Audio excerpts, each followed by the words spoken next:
All right, welcome back to episode 2 of Welcome back. Sufficient Sports Podcast. Sufficient Sports Talk. That's yeah, you're right. It's Sufficient Sports Talk.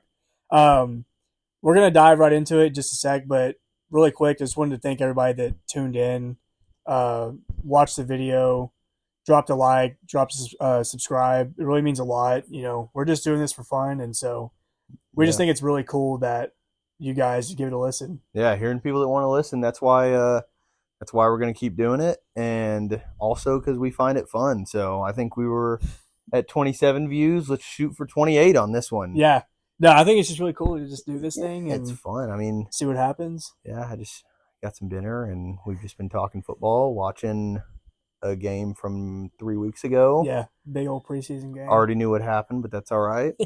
Not worried about it. It's a little preview of things have already happened. Yeah, had to get in the mindset of football. Yeah, we're just getting the juices flowing.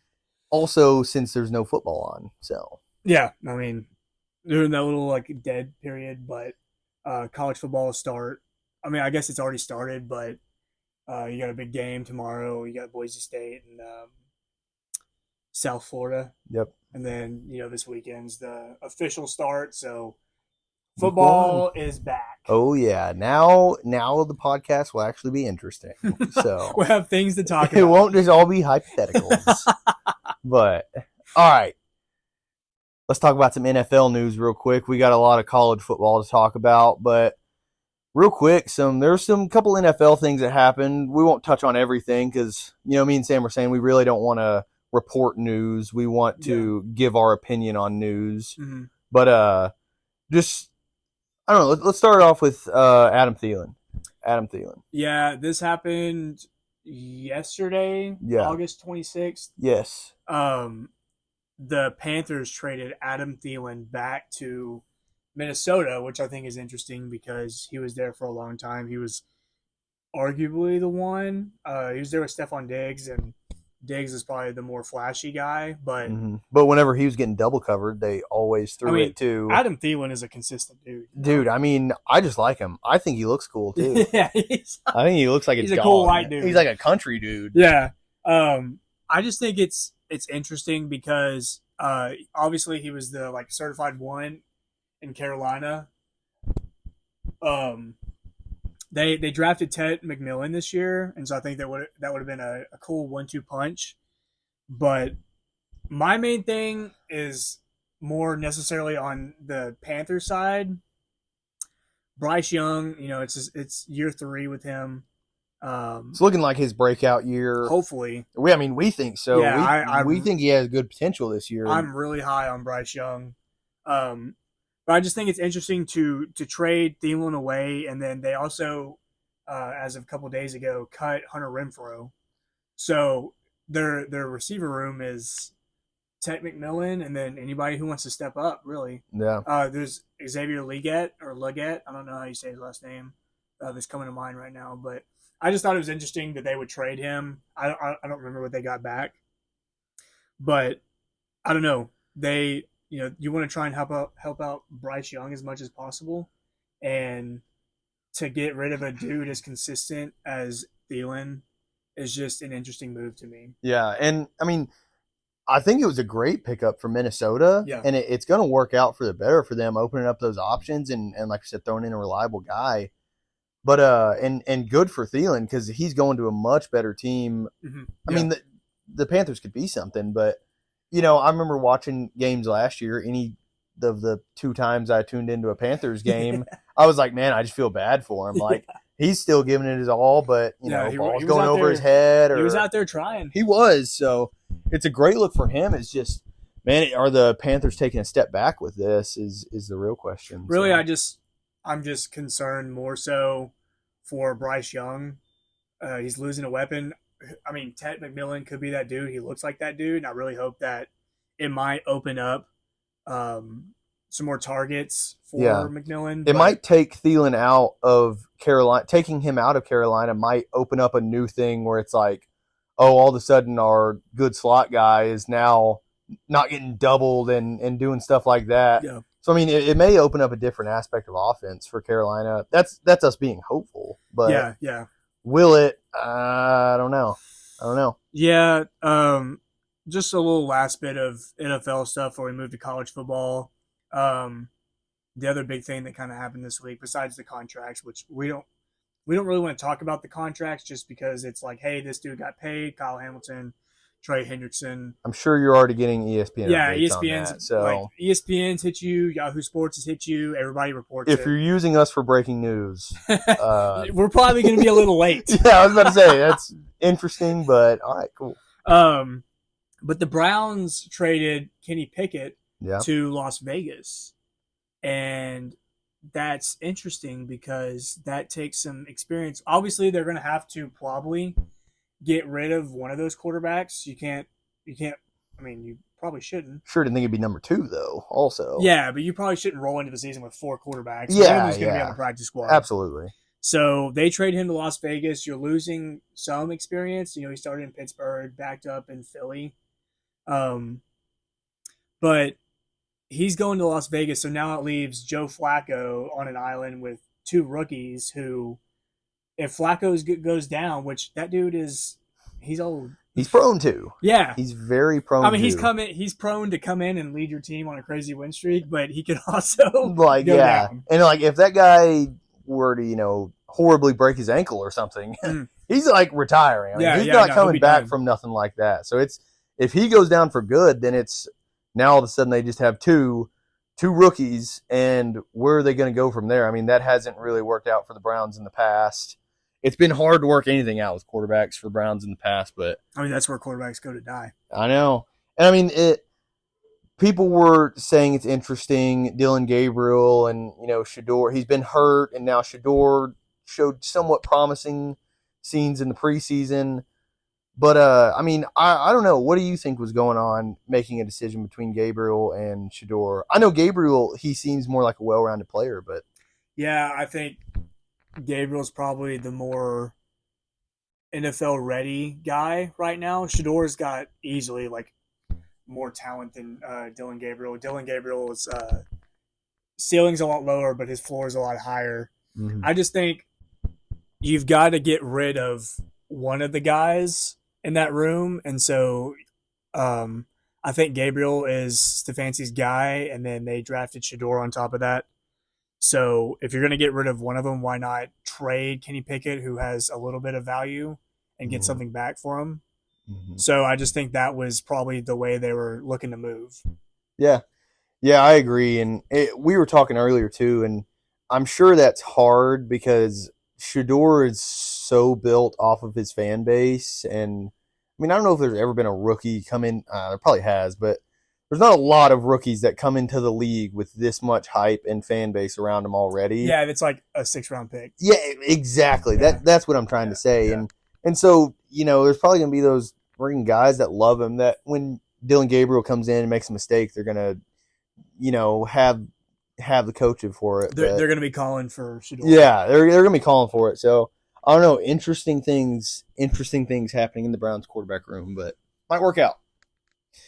So, going off that, we're going to really dive into college football here. Like we said last time. This is what we want to get into just as much. This is going to be a very college football centered episode. So, off that, we got week 1 coming up. Is there any big games coming up, Sam? There's probably one of the biggest games of the season. Texas versus Ohio State. Oh, yeah. I think that's at Ohio State. I'm going to double check. Yeah. I mean, let's just think. Arch Manning came into the game 4 hours last year against Ohio State. He did not produce at all. I know everybody's saying this is going to be Arch Manning season and Texas may be on top and doing stuff. Is it? Yeah, it's at Ohio State. It's at Ohio State. So this is going to be week 1. I mean, in a couple of days, we're going to see if Arch Manning is really going to prove himself or not. Yeah. Personally, I think he has potential, but I don't know. I could almost compare it to being a Cowboys quarterback right now with all the eyes on him and all the pressure that's about to be on him. Yeah. Playing in an environment like that too, that's going to be tough to prove. I mean, I don't think it's his first start because Ewers went down. No, yeah, I don't think it is either. But like his first start of being the guy, to have that at the Horseshoe in Ohio, that crowd's gonna be rocking. The place is gonna be electric. They're coming off a national championship. Yeah, I mean, yeah. Oh yeah, that's a good point. Both of them made the playoff last year. I think kind of what Josh was saying. What I'm interested to see what Arch Manning looks like, because from what I can remember, he came in on a lot of like running situations where they would do a quarterback keeper or something. I can't remember. I didn't watch like the ULM game he started last year. So I think this will be a really good like test to see if Arch Manning really is that guy, and if he can back up his family name, because it's not just being the starting quarterback at Texas, it's also being the next Manning to play quarterback. I mean, just in general, you don't have to play quarterback. His dad was a great wide receiver before he got hurt. So living up to the name on top of everything else that's happening, or all the other stipulations, is gonna be hard for him. Yeah, in that environment, I just think if you're not doing anything, you should be watching it. If you are doing something, reschedule it. Yeah, that's that. If you're gonna watch any game, make it that one. And arguably, if you're gonna watch any game in college football this year, it's probably that one. Probably you want to watch that. Minus like the rivalry games, this might be up there as like the biggest game of this season. Yeah, I think so. Off that. Our next one we got Notre Dame, Miami. This is a proving game for Notre Dame, I think, and Miami too. And Miami, yeah. I mean, both of them. Notre Dame losing Riley Leonard. What's that going to do to him? Personally, I think Riley Leonard was the glue of them last year. I mean, he's the reason. He's one of the major reasons they did so good. Yeah. But can they come back from that and keep it going? I mean, that's kind of hard to tell. Miami, on the other hand, too, I mean, they have a lot to prove as well. I mean, Miami's got Carson Beck this year from Georgia. That whole situation's kind of funny because he was dating that girl that went to Miami, and then he gets there and they break up. So he was also chasing a bag going there. Yeah, so. I mean, they did pay him pretty well. I'm just interested to see if the motives with going to Miami are still, if they were to be a good quarterback and play for a good school, or if it was to be closer with his girlfriend and make that money. Yeah, and I think throughout the season, or especially in this game, it's it's a stout defense. Marcus Freeman always has good defenses. You'll really get to see early on why Carson Beck is really there, if he's there to play some winning football. Notre Dame's got CJ Kerr, and they're at quarterback. Riley Leonard's gone. I think it'll be interesting to see with the running back. They have Jeremiah Love still there. So I think that matchup between Notre Dame's defense and Miami's offense will be something to see, because I don't know what Notre Dame's offense is going to look like with CJ Kerr. Yeah, I don't either, because, I mean, Riley Leonard, I mean, that dude was like almost the king of scrambling, the king of running in college football last year. So some pressure. I don't know if Carr can do it, but if he can, will it look good? And I think too is that going with Miami, if they lose this game, are they even going to be worth watching the rest of the year? Because if they don't prove themselves against Notre Dame, I don't know. I mean, I wouldn't be hyped to watch Carson Beck. I think he's gone now. It's not doing anything, especially if he doesn't do good. There wouldn't be any reason to watching him. So I mean, Miami's got a pretty pedestrian schedule. If I could get it to pull up. I mean, they're playing in the ACC. It's not the strongest conference. I think they're ranked. Yeah, they're number 10 right now. Number 10, yeah. They've got Florida and Florida State. Florida could be sneaky. Florida State, nobody knows what they're going to look like. But other than that, I mean, you've got Louisville, which, I mean, they're not projected very well. Stanford's going to be garbage. They just lost to Hawaii. Yeah. Big shout out to the Rainbow Warriors. Oh, yeah. SMU's on there, which SMU, it's interesting to see what SMU can do after.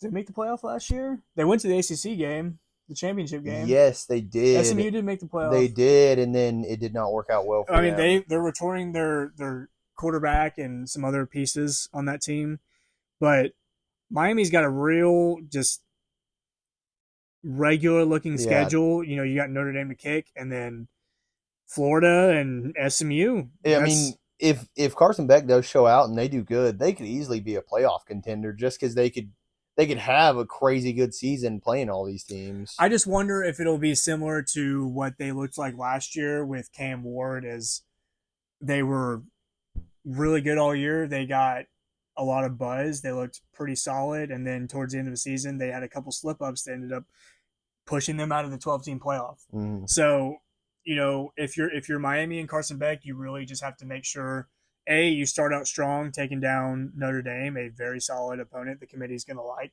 to see that, unless Notre Dame just falls off a cliff, which I don't believe they will. Yeah. But then you also have to finish strong in these last couple of games. So I just think it'll be interesting, week 1 game. Also looking at Colorado and Georgia Tech. This one's just more for the vibes. You know, who really no one knows what the vibes will look like. Deion's been dealing with some health struggles this offseason. And he lost all of his good players to play with him. Way to just talk right over my point. Well, you know what? I was getting there. Okay.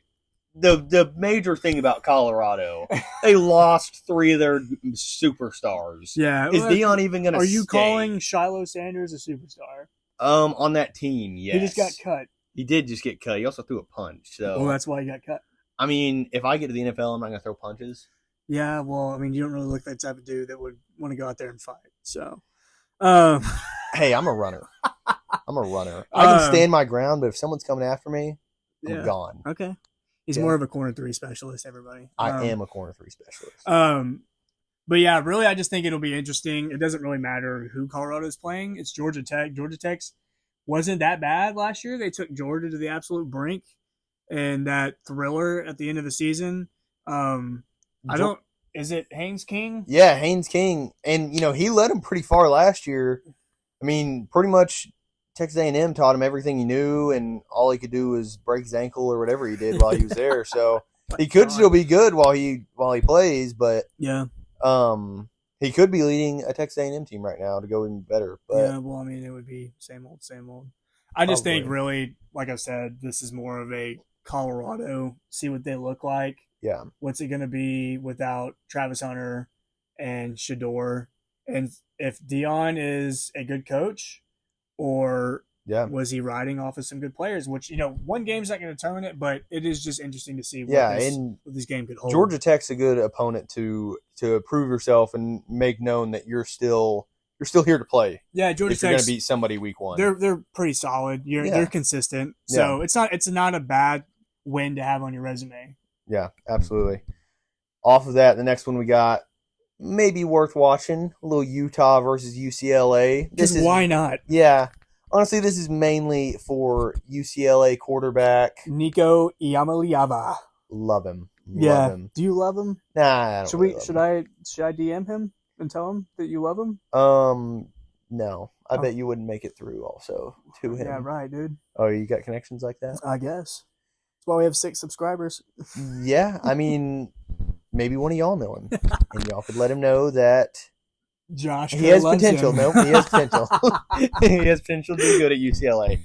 But I don't know. UCLA hasn't really proved themselves in the football world in the last couple of years. I'd say like the last 10 years. Yeah, I mean they haven't made anything a good case. So is this going to turn their program around and really show something? I mean, Utah's always, we were saying, they're always a decent team. They can always compete with other teams. I mean, solid defenses. Yeah, solid defense and just solid team. You know, solid state. I'd probably rake it top 35 states and probably somewhere between 30 and 35. And that may be being generous, actually. I mean, it just depends on what you like because it's a very scenic state. Yeah. I mean, you have a lot of Mormons. Nope. So Mormons are scenic. I mean, what's that state or national park? Are you talking about Salt Lake City? No, the national park in Utah. It's slipping my mind. I have a hat that has it. So you're the guy that should know. Yeah, that's what I'm saying.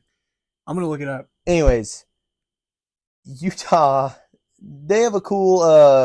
You know what? If you were gonna go, if you lived in the state of Utah, the Utah pipeline, would you go to Utah or would you go to Utah State?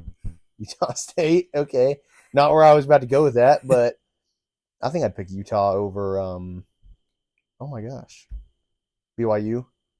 Oh, is that where BYU is in Utah? Yeah. Oh yeah. You're right. I think I mean, I would obviously pick Zion National Park. Oh, that place is beautiful. Okay, cool. It's where they have like the mesas and like the tabletop. Oh, that's sick. Yeah, I want to go there. That's on my bucket list. Where'd you get that from then? It's Sendero Provisions Company. Okay. It's like, I don't know. I'll show it to you. Cool. Shout out Sendero. Yeah, send me a hat. Don't actually. If you want, I mean, I don't know. So, anyways, yeah, Utah, UCLA. I just think really the key focus will be what Nico looks like in a UCLA uniform, what he can do, and just that's a pretty high profile land for them, and see if maybe he can lead them back to some relevancy. Yeah. Final game we got to watch week 1. This is probably maybe the second biggest, maybe the first, depending on who you ask. Tennessee versus Syracuse. Tennessee versus Syracuse. We just talked about Nico, formerly a Tennessee Volunteer. Now he is gone. No longer volunteering. Yep. Nope. He decided he was done with that. He got all of his hours. Got all his hours, yeah. Probably a lot when you go to Tennessee, if I had to guess. I believe Tennessee's quarterback is Joey Aguilar. It was kind of like a last minute, oh no, we've got to get a quarterback. So they got him. I couldn't even tell you where he came from. So they got him in there. Syracuse is an interesting team. They were pretty solid last year. I think 9-3 with Colin McCord. I'm forgetting their head coaches. Is their head coach? No, Bill O'Brien's at Boston College. Doesn't really matter. I just think it'll be interesting to see what Tennessee looks like, and then also Syracuse had such a good season last year. Can they build off that without Kyle McCord being there? Because I think Kyle McCord showed everybody, hey, Ohio State wasn't all I can do. I'm a good quarterback without being at Ohio State with all the weapons. Yeah, and I mean, if Syracuse wins, this is a big win for Syracuse, knocking down that SEC school. It would be opening the door for a really good season. So, okay. So, something we were looking at, we were talking about, we kind of wanted to just go through each conference, the Power Four. Unfortunately, if you don't pay attention to those, well, I mean, everybody pays attention. If you're a Group of Five fan, I'm sorry, I could not tell you who's going to go to the Sun Belt Championship game. Couldn't either. But we're just gonna take a look, talk about a few teams we think could go to each of the Power Four conference championships, and just give our takes of what we like and what we don't like. So let's start with the Big 12. Yeah, okay. Let's do the Big 12. Let's do Big 12. I personally, some people may say Arizona State. I think they're not going to be as good this year. I would take Texas Tech. I would take Texas Tech because they spent the most in getting new people. Yeah, the transfer portal. Yeah, transfer portal. Jeez. So, I mean, with all those additions, and they lost a few people, but then they mainly retained a lot of people. Mm-hmm. I think they would be the big contender for the Big 12. I mean, Big 12 doesn't have as comparable schedules as other people. I mean, you would have to drop off Kansas State, Iowa State. I mean, there would be people you got to beat that could have good seasons, but Texas Tech could do it. I mean, they had a good season last year. So, who do you think? Yeah. After the week 1 game of Kansas State and Iowa State, I was kind of high on Kansas State. Maybe not so much anymore. That was a pretty sloppy game in Dublin. So I think I'm going to go with Arizona State. Okay. They were very surprising, to say the least, last year. Yeah. Kind of came out of nowhere. They were projected to be last. Yeah. And ended up winning the entire conference. They returned Sam Levitt. Kenny Dillingham is only getting more seasoned and better. So, the one question mark is the running back position. You lose Cam Scatterbo. And I think that's a big loss, but I also think, and I think he's a good player, but I think players like that come around to where they could find someone else that could do something like that. Yeah, someone could step up. Someone could. I feel like more than anything, he was a great player, great athlete, but I think he stepped up big. And Jordan Tyson's going to make a healthy comeback this year to help bolster that pass game. Mm-hmm. Maybe it'll be more of a leaning on the passing attack than the running attack.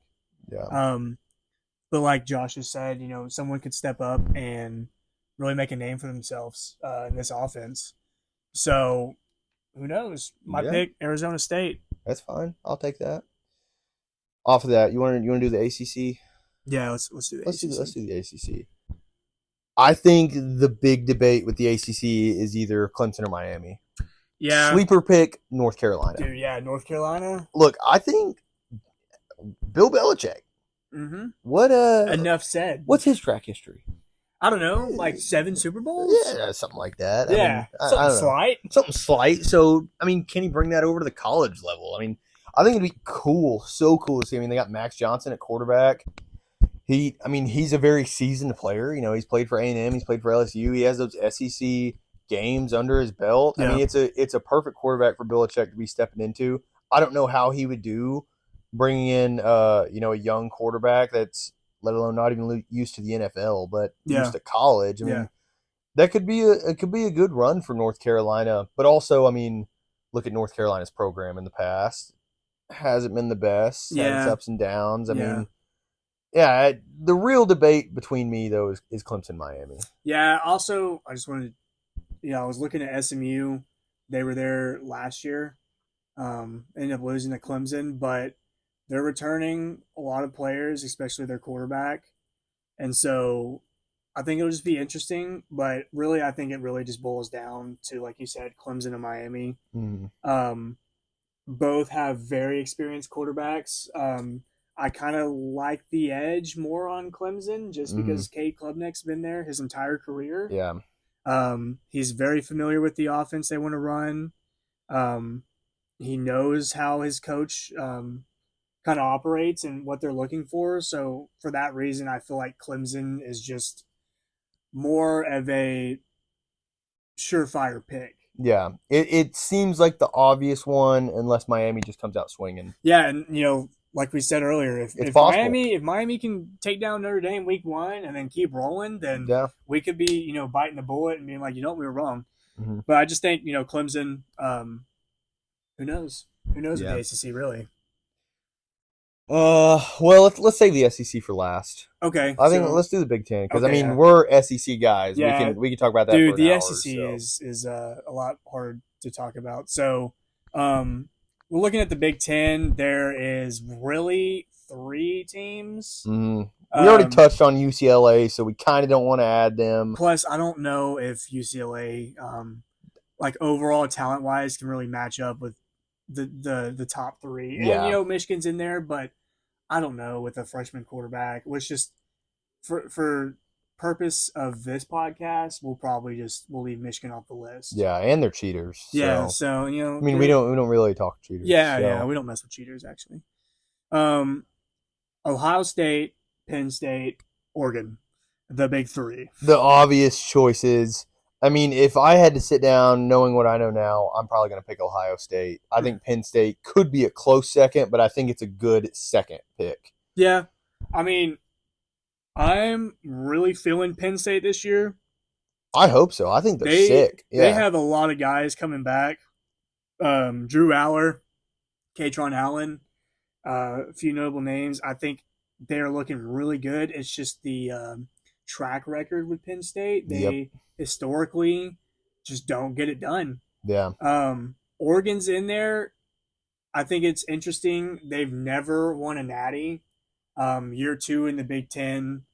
Last year, they kind of just let us all down in the playoff. I was really excited for the Ohio State and Oregon game, and before you knew it, it was over. They lost Dylan Gabriel. He really seemed like the guy making the moves there, Dylan Gabriel was really good. Was he a Heisman finalist? Yeah. I think he was. Yeah. Yeah, I mean, you lose a Heisman finalist caliber quarterback. I mean, it's really You got going to something big be to come back off of. yeah, it's going to So be shaky unless proven otherwise. You know, they've got Dante Moore in there. He transferred in last year, sat behind Gabriel.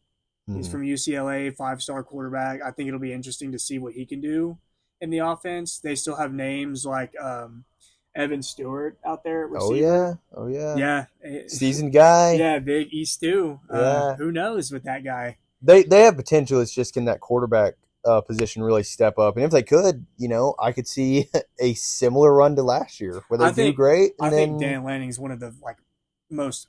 I don't want to say underrated, but if you're naming top coaches, he may not be in there. But I think he's just one of the. I think he's left out a lot. Yeah, I think he's one of the best coaches in all of college football. That the way he gets his players to rally behind him. Yeah, I just think if they can get some things to click, they could be awfully scary this year. Yeah, but realistically, it's hard not to bet on the last Natty winner. Yeah, to Ohio win State, the conference. it's hard to deny. And we're not really that big of Ohio State fans. No, you know what? Give me Penn State. Yeah, give me Penn State as well. I don't want to give Ohio State nothing. I mean, they earn a lot of it, but yeah, who's their starting quarterback? I mean, I think it's Julian Sayans. Yeah, there you go. Look at him. Yeah, Julian. Okay. Hey, he knows a little ball. I'm trying. Okay, it's time. The SEC. Southeastern Conference. This one is really hard. Toss up. I mean, if you are a Texas fan or a Georgia fan, you may think it's not hard, but you set your bias aside and you look at some of the teams coming to play this year, and I think this might be the most chaotic, just wild conference. I mean, everyone has a tough schedule. Everybody does. No one is going to have unless you're Texas. Yeah. Texas ain't playing nobody. Yeah, they're really not. Besides Ohio State, and we'll see what Oklahoma looks like. Yeah. And also Georgia, my bad. Yeah, and Georgia. But they no one has an easy schedule, at least these few teams we want to name. I mean, we're really looking at Bama, LSU, Georgia, Texas, like we said. Mm-hmm. I think South Carolina. South Carolina could make one of those runs that next year they're nothing, but then all of a sudden this year they did really good. I mean, I kind of like South Carolina. They have a tough schedule though. They're going to have to prove themselves. They're running the gauntlet this year. Absolutely. Just like them. Like earlier we were talking, just like South Carolina, I almost wanted to take Oklahoma. Yeah. And then I looked at the second half of Oklahoma's season, and I'm like... No, I think actually Oklahoma's running more of a gauntlet. I think they are, yeah. I mean, Oklahoma, it's going to be tough, and, Oklahoma's getting that new quarterback. John Mateer. Yes, from Washington State. He looks good, He's dealing with some gambling things right now. yeah. Who knows? Them Oklahomans, man. Dude, who knows what they're doing over there in Oklahoma? I don't know. Who you taking, though? SEC. If you had to pick one, and we may give you Bama, but see, I don't want to take Bama just because he's a Bama fan. I am a Bama fan, and I really do believe in us this year. But I think that would just be boring for me to go, oh, give me Alabama. Yeah. I kind of really like LSU.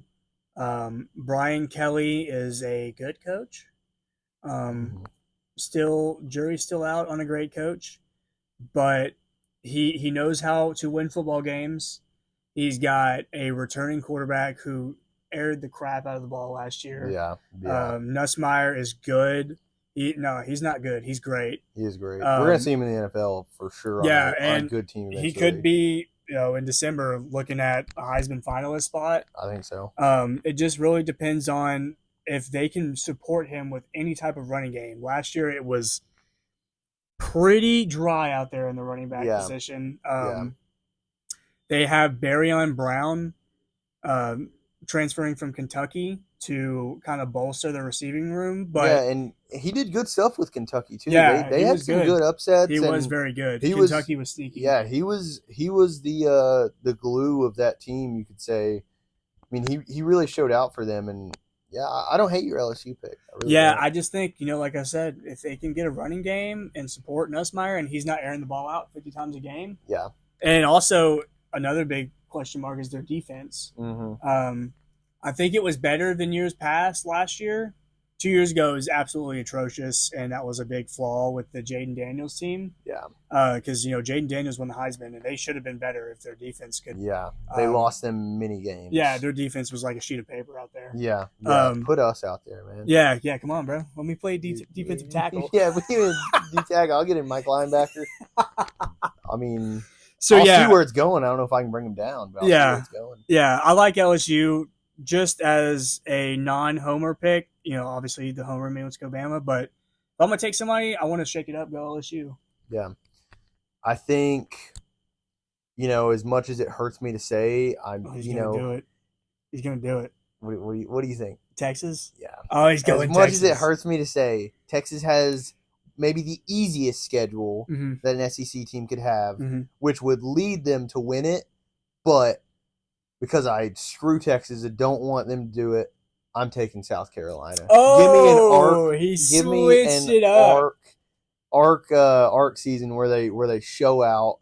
And, I wouldn't even be mad. I wouldn't even be mad if they beat all these teams. I think it would be a great run for them. So no, I think with Lenore Sellers and Coach Shane Beamer out there. Yeah, I mean, just like Garrett Nussmeier, Lenore Sellers could be a bona fide Heisman finalist, absolutely. if not winner. They have the weapons in South Carolina, and then they have the offense that complements those weapons like crazy. I mean, they have a good squad. Give me them.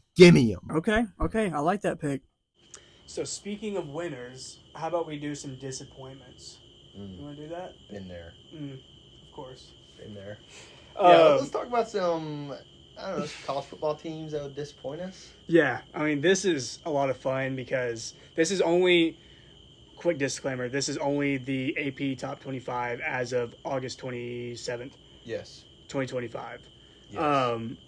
I was looking through this, and there was 4 or 5 teams that I was like... Yeah, some real outliers where you're like, why are they starting us? Dude, there's one questionable one. We can get into it in a little bit, but I want to start with Notre Dame. Yeah, let's just touch on Notre Dame. Because we kind of gave our case earlier. They could show up. They could not. We more or less think they're probably not going to. My thing with Notre Dame is they are consistent, historically pretty solid team, but since the 21st century has come upon us, what have they done, really? I mean, they went to the Natty last year. They went to the Natty in 2012, I believe. But other than that... They shouldn't be coming in at number 6. And that's what they are as of now. Number 6 in the AP poll. And, had you given them 16, 17, I would have... I maybe would have not even made this case, or we wouldn't have made this case about them, but coming in at number 6, they're only going to drop from here, especially if they lose that opener. Week Miami. 1. Yeah. They lose that, they're going to drop pretty low, and then it's going to be hard to work back up. Honestly, probably even into the playoffs. I mean, being independent means that you're playing a lot of different teams from a lot of different conferences. They play a pretty tough, predominantly Big 10 schedule. So I don't have the schedule in front of me right now, but they probably will play some heavy hitters in the Big 10. They're gonna have to beat A&M on their arc season. Yes, A&M. A&M's on there. The good thing is they barely beat A&M last year in Kyle Field, but they do get to play them at Notre Dame, so that could help. But I mean, it's like we were saying, they got big games to play and big games to prove themselves. Yeah. So I don't see them sticking around number 6. Honestly, if they stay top 10 by week 5, I'll be kind of surprised. So yeah, I mean, they could sneak into the playoff, but I don't know. It's a brand new quarterback.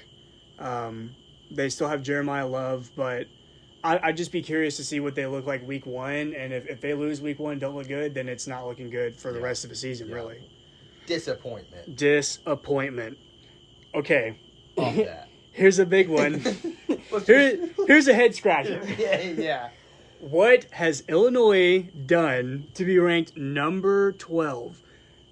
Let me tell you, I had the name of their quarterback an hour ago when we were talking, I've already forgotten. Forgot it. I don't like the name Illinois. Yeah. I don't like the state. Who cares about Chicago? Yeah. Throwback to the Chicago Fire. Yeah. I don't like Chicago. I don't like the landscape. I don't like their colors. I don't like how cold it is. It is very cold there. Mm-hmm. I just, if any pick, let alone, if they were number 25, we'd be having this talk. But they're number 12. They're number 12. Dude. So it's very mind-boggling. Sure, maybe they can show up and put on the most average performance and just squeak by that you can see.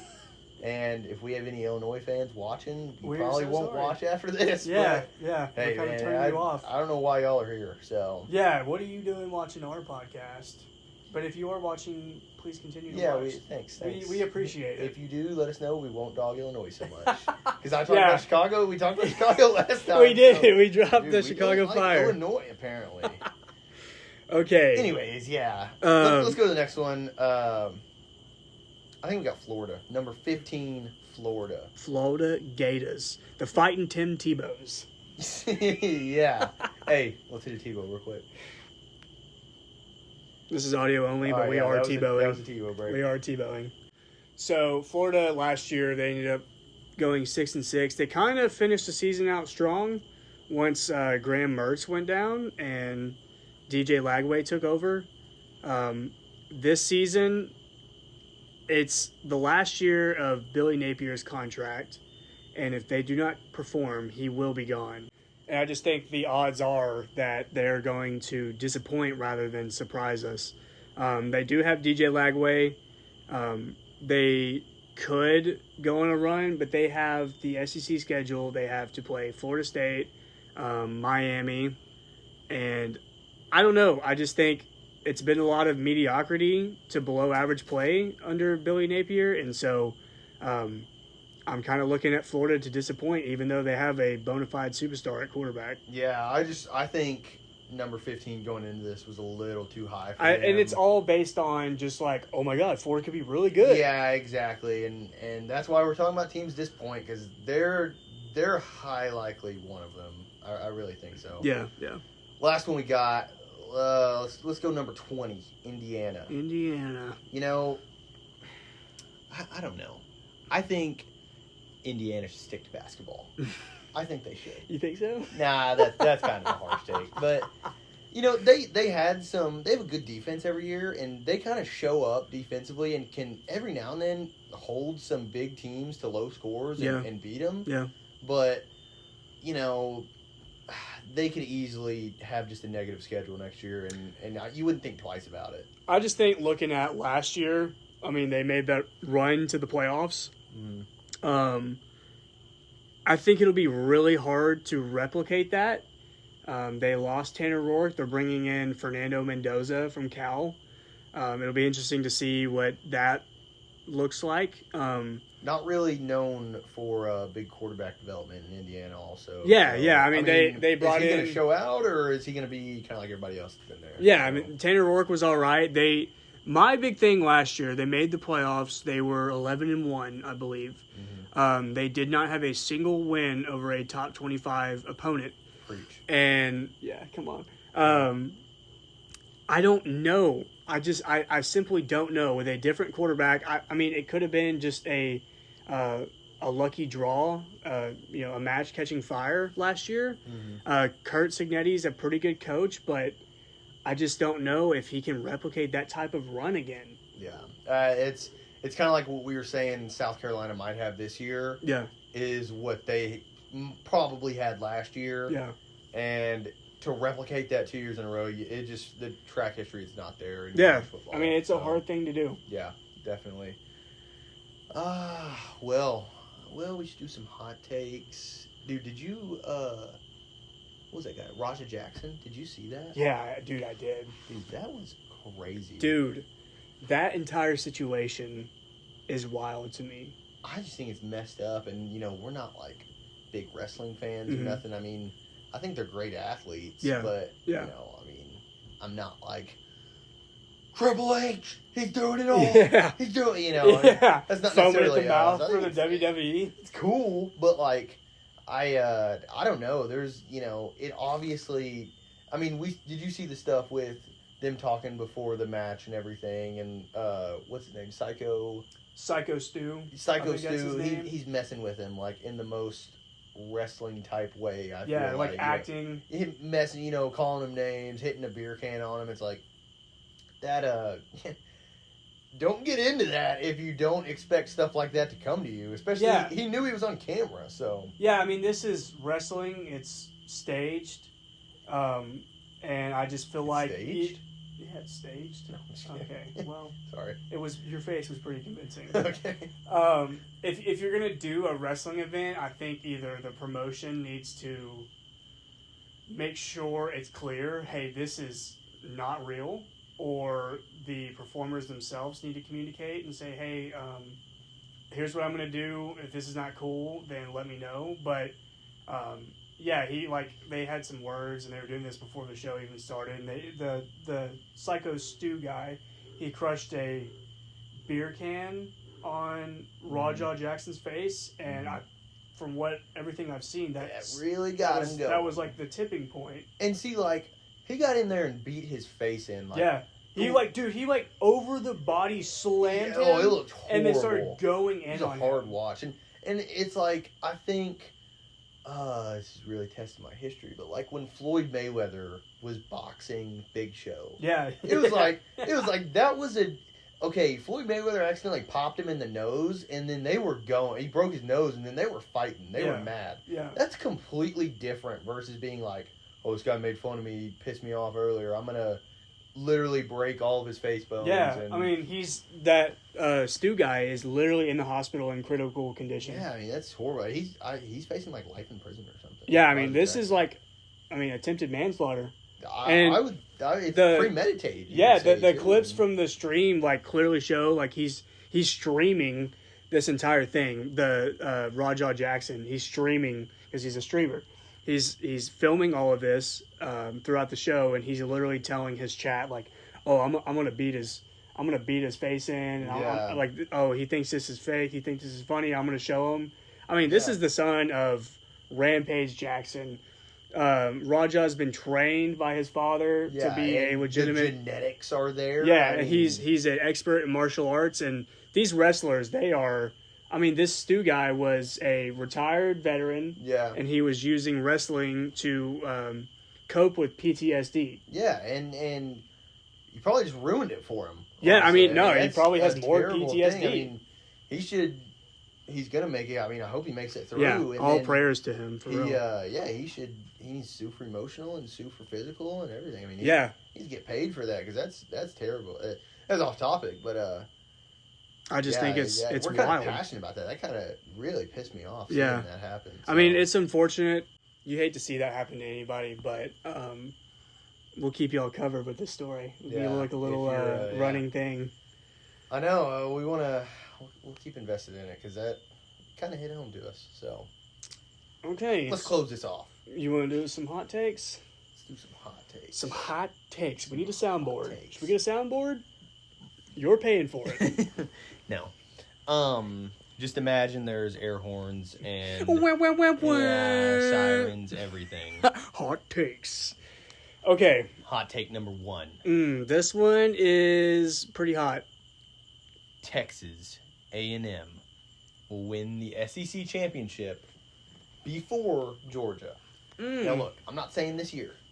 Let me also shout out, I am A&M alum, so am I. Yeah, kind of. I do feel pretty impartial. I like taking A&M on stuff, but I'm also a realistic A&M fan. Yeah. It's like being a realistic Cowboys fan. Yeah. Oh, these days it's like all you can as a Cowboys fan. Absolutely. So I just think, let's even say they did it this season. I mean, I think A&M, realistically, they have one of the easier SEC schedules compared to others. Still not easy, but I think they could go 10-2 this year. I think, last game's going to be in Austin. Yeah, it'll be in Texas. It'll be in Texas, regardless. Yeah. I mean, we're definitely going to see Texas in Texas. But anyways, I think they lose that one. I think that's going to be a hard one to win, even if Texas doesn't have a good season. It's going to be a hard one for A&M to win, being over there in Austin. Yeah. I see them losing that. And then I see them losing to either South Carolina or LSU. I think they beat one of them. And honestly, I mean, obviously I said earlier I'll take South Carolina to go all. But if for this hot take, I think A&M can beat South Carolina this year. Even if they're having a good season, they beat them at home in Kyle Field. South Carolina, that team is not used to playing in Kyle Field. They don't know what it's like there. But most likely lose to LSU. Nussmeier's going to have a good season. They got to go into Death Valley and play that game. That's a tough place to play. That's a tough place to play. So give me 10-2, and then this is only about beating Georgia to get there. But I think they could do it. I mean, Georgia's slowly declining. I mean, what do you think on that? I mean, the defense is not what it was a couple of years ago. The early 2020s Georgia defenses were unlike anything you may ever see again. Yeah. I mean, they were just top tier. Quarterback play this year is questionable.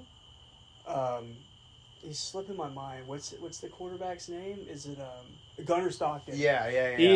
He didn't play that bad. All he had things some considered. really good moments, but then he had not Georgia quarterback level moments. That's a good point. That's kind of the way I see it explained. I mean, I think he's like a gritty, like tooth and nail fighter type of quarterback. He's a bit of a smaller guy. I think he's like 5'11" or something. I mean, that's not like small, but it's also not huge. But I don't know. He's just kind of unproven. They've had Carson Beck the last couple of years, and then before that, some really good quarterbacks roll through. So I just don't know what Georgia will be like this year and in the coming years. You know, recruiting continues to get harder and harder to stay consistently one of the top teams. I'm not saying Georgia's going to be all of a sudden the 25th ranked class, but and I think sorry not to interrupt, but I kind of think A&M is getting better at that as time is going on, and they're kind of adjusting to NIL a little better. I think Elko's a good recruiter. I think he really is a good recruiter, and I mean A&M just has the money to pay people to come play for them. And like as Texas guys, you know, whenever I was getting ready to go to A&M, I just think like it was so cool. Like the branding, it's not like the flashiest. It's like tradition based. Yeah. It's very just like it feels prestigious. I don't know if that has anything to do with it. I think there's money to be made there playing at A&M, and that's what guys don't realize until they go tour and do that, because apparently I know that. Yeah, but I do think that applies to the A&M brand. Is there's potential to do that, and it's only going up from there. And Georgia may be only going down, so you know what? Give me A&M winning an SEC championship. Yeah, give me Iguodala. Sorry, it has nothing to do with anything. What's another good hot take? Should we do like early natty picks, hot take edition? Yeah. Let's do some natty picks. I wouldn't hate that. I tell you what. I had a good one earlier. We can go off of this. Okay. We talked about both of these teams. Mm-hmm. Both of them have potential to make great runs this season in opposite conferences.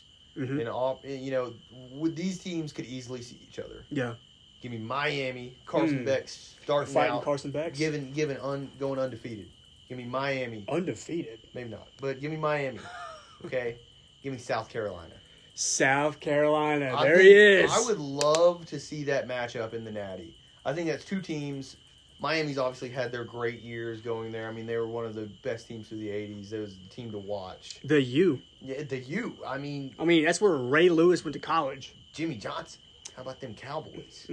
Yeah. Nothing much these days. Yeah. But Miami, they can prove themselves this year. South Carolina can prove themselves. This could be a generational run that we tell our grandkids about. This national championship. Did we ever see these two sleeper teams going all the way? I think, dude, that'd be really cool to have this national championship. I'm saying it's a cool one, and especially it'll be remembered because the playoff situation in college football is probably going to change for the next. Well, yeah, it'll be 14 teams next year. Yeah, I mean it's changing every year. So these in between years, give me something crazy happening. I mean, anybody can get in nowadays, pretty much if you have a good season. So. Yeah. So like a little Cinderella type run for South Carolina? double Cinderella run. Okay. Dude, and wow. I'll tell you what. I probably take South Carolina over Miami. To win it all. To win it all. This guy might be a secret South Carolina fan. Dude, we always get on these tangents about teams that we, for some reason, really like. really and we like just believe. Them. Shout out the Bengals last week. Yeah, dude. Big Bengals fans. We love them, yeah. But yeah, that's mine. Who do you got as your hot take going to the Natty? This may not be like a scorching take. I think all things considered, the last couple, or really last year, and then one of these teams, it's like kind of their whole deal to kind of just fall short. I got Penn State in the national championship taking on the Crimson Tide of Alabama. I got to get a homer pick in there somewhere. No, that's fair. That's fair. And this is a good place to take your homer pick because if you would have said like Penn State, Ohio State, I would have said that's stupid. I mean, that may actually happen. I mean, it could. So, yeah, I don't know. But I like your take. I just think with Penn State, as I've said earlier, their team looks the best it's looked in a long time. I mean, I'm a big Drew Aller guy. I think he is one of the best college football quarterbacks, and he will be playing on Sundays in the future. They've got a good running back room, solid wide receivers. Defense always shows up.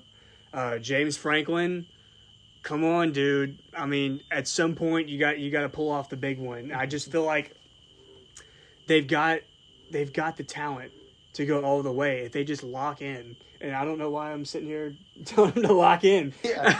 Are y'all listening? Yeah. Huh? Wait, are you guys fired up? Yeah. Because I'm gonna run through a brick wall for you guys. You're probably more motivational than Jerry Sandusky ever was. I don't know, though. That guy got him pretty motivated. He got himself pretty motivated, too. On the flip side, Alabama, I could talk about these guys forever. I won't give y'all like the whole spiel, but I think we're going to be better than we were last year. This is year 2 under Kalen DeBoer. I just think this is more of his team than it was last year. It's a lot of the same guys. Some guys have transferred out, new guys have transferred in, but it felt like last year with the whole Jalen Milroe quarterback situation, it was kind of like the team kind of chose him to be their guy, and any type of change could have caused a loss of the locker room. So I just think he was trying to play his cards safely. You know, they went 8-4. It was absolutely infuriating to sit through and watch them lose to Vanderbilt and Oklahoma and a 6-6 Michigan. I just think this year they've got new quarterback Ty Simpson. They've got Keelan Russell, 5-star, coming in. Simpson doesn't perform. You've got a very talented young guy to throw in there and see what he can do. The running back room, hopefully we run the ball more. That was like a big thing last year. We did not run the ball. Ryan Williams is that guy, and he forever will be. And I just think we've got Ryan Grubb, offensive coordinator, Kalen DeBoer's guy. He was with Seattle last year, and we really wanted him. He was supposed to be a part of the coaching staff, and he's made his way home. So I just think revamped offense, the defense continues to get better. I think it wasn't even that bad last year. I think a lot of the issues were just the lack of consistency on offense. But I really do believe in this Bama team. I think it's one that a lot of people will be sleeping on, which is not. It's like a bounce back year for them. Yeah. That's what it seems like. Yeah. And big teams like Alabama and a lot of teams we went through, they have these years a lot where they don't do bad, but they just slightly underperform. Mm-hmm. And then next year you see them in there again. So. It's just crazy to think that Bama could be slept on. Especially in our lifetime. Yeah, in my entire life, we've just been dominant. So, yeah, give me Alabama, Penn State, and then pick one. Okay, we all know he wants to pick. Yeah, Alabama, I want to pick Alabama, but I'm like, I'm so high on Penn State that just for fun. Uh-oh. Hey, give me Penn State. Give him Penn State. I so badly, and I can't tell you why. I want Penn State to be good so badly. I want to see him win an Natty. Honestly, I I like James Franklin. I think it'd be so cool to see, especially in the near future. Yeah, I mean, next year, why not? I'm telling you, this is the best team they have to do it. Yeah. So they've got to get it done this year. Yeah. You want to wrap it up? Yeah, let's wrap it up. We hope our hot takes really made you mad. Maybe you agree with them, maybe you don't. Yeah, get the blood pressure up a little bit. Yeah, I know mine is. Yeah. Not really. I'm sitting here. All right, well, as always, thank you guys for tuning in. Episode 2 in the books. We'll try and have this posted hopefully before week 1 so that these takes are not dated. Very outdated. Yeah, because the whole broadcast is outdated. Yeah, everything would just be like, all right, what's already happened, so it's a bad take. But yeah, we'll try and get this posted probably Friday. So yeah, just stay tuned. There'll be more episodes to come as the season continues to roll on. We're very excited about this whole little journey. And so hopefully you guys will stick around and continue to talk sports the sufficient way.